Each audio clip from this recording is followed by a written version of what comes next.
It's simply a matter of historical fact that the dominant intellectual culture of any particular society reflects the interests of the dominant group in that society. In a slave-owning society, the beliefs about human beings and human rights and so on will reflect the needs of the slave owners. In a society which again is based on the power of certain people to control and profit from the lives and work of millions of others, the dominant intellectual culture will reflect the needs of the dominant group.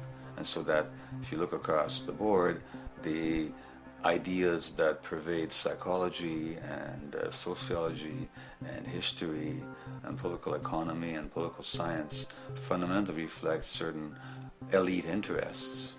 And the academics who question that too much tend to get shunted to the side or to be seen as sort of radicals.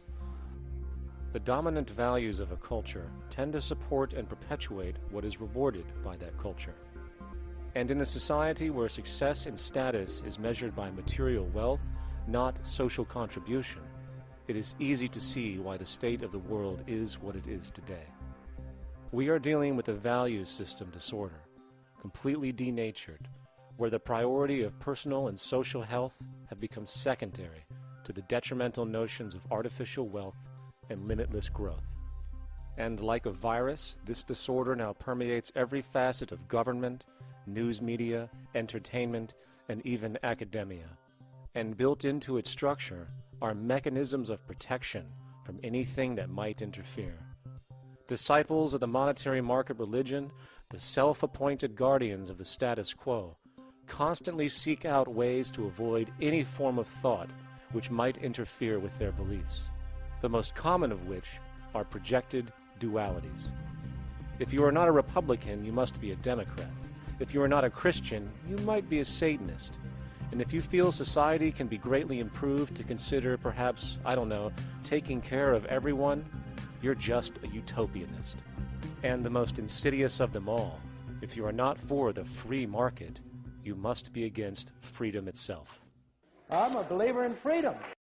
Every time you hear the word freedom being said anywhere or government interference said anywhere, it means, decoded, blocking maximization of turning money into more money for private money possessors. That's it. Every other thing they'll say, oh, we need more commodities for people, oh, this is freedom against tyranny and so forth.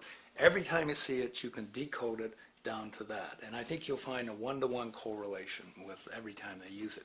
And this is a sense in which we might call it's a syntax, a governing syntax of understanding and of value, so that it governs beneath their own recognition of it. So they may not say, oh, I didn't mean that at all, but in fact, that's what they do. Just like you may speak a grammar, and you have rules of grammar you follow without recognizing what the rules are. And so what we have is what I call the ruling value syntax that underlies this. So every time they use these words, government interference, lack of freedom, or progress, or development, you can decode them all to come back to mean that. Of course, when you hear the word freedom, it tends to be in the same sentence with something called democracy. It's fascinating how people today seem to believe that they actually have a relevant influence on what their government does, forgetting that the very nature of our system offers everything for sale. The only vote that counts is the monetary vote, and it doesn't matter how much any activist yells about ethics or accountability. In a market system, every politician, every legislation, and hence every government is for sale. And even with the $20 trillion bank bailout starting in 2007, an amount of money which could have changed, say, the global energy infrastructure to fully renewable methods, instead going to a series of institutions that literally do nothing to help society, institutions that could be removed tomorrow with no recourse. The blind conditioning that politics and politicians exist for the public well-being still continues. The fact is, politics is a business, no different than any other in a market system, and they care about their self-interest before anything else. And of all the mechanisms of defense of this system, there are two that repeatedly come up. The first is this idea that the system has been the cause of the material progress we have seen on this planet. Well, no.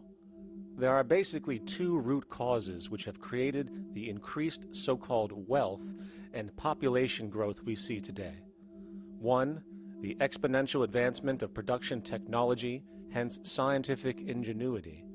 And two, the initial discovery of abundant hydrocarbon energy, which is currently the foundation of the entire socioeconomic system. The free market, capitalist, monetary market system, whatever you want to call it, has done nothing but ride the wave of these advents with a distorted incentive system and a haphazard, grossly unequal method of utilizing and distributing those fruits. The second defense is a belligerent social bias generated from years of propaganda, which sees any other social system as a route to so-called tyranny, with various name droppings of Stalin, Mao, Hitler, and the death tolls they generated. Well, as despotic as these men might have been, along with the societal approaches they perpetuated, when it comes to the game of death, when it comes to the systematic daily mass murder of human beings, nothing in history compares to what we have today. Famines throughout at least the last century of our history have not been caused by a lack of food. They've been caused by relative poverty. The economic resources were so inequitably distributed that the poor simply didn't have enough money with which to buy the food that would have been available if they could have afforded to pay for it. That would be an example of structural violence. Another example, in Africa and some other areas, but I'll particularly focus on Africa, tens of millions of people are dying of AIDS. Why are they dying? It's not because we don't know how to treat AIDS. We have, millions of people in the wealthy countries are getting along remarkably well because they have the medicines that will treat it. The people in Africa who are dying of AIDS are not dying because of the HIV virus. They're dying because they don't have the money with which to pay for the drugs that would keep them alive. Gandhi saw this. He said the deadliest form of violence is poverty. And that's absolutely right. Poverty kills far more people than all the wars in history, more people than all the murderers in history, more than all the suicides in history. Not only does structural violence kill more people than all the behavioral violence put together, structural violence is also the main cause of behavioral violence.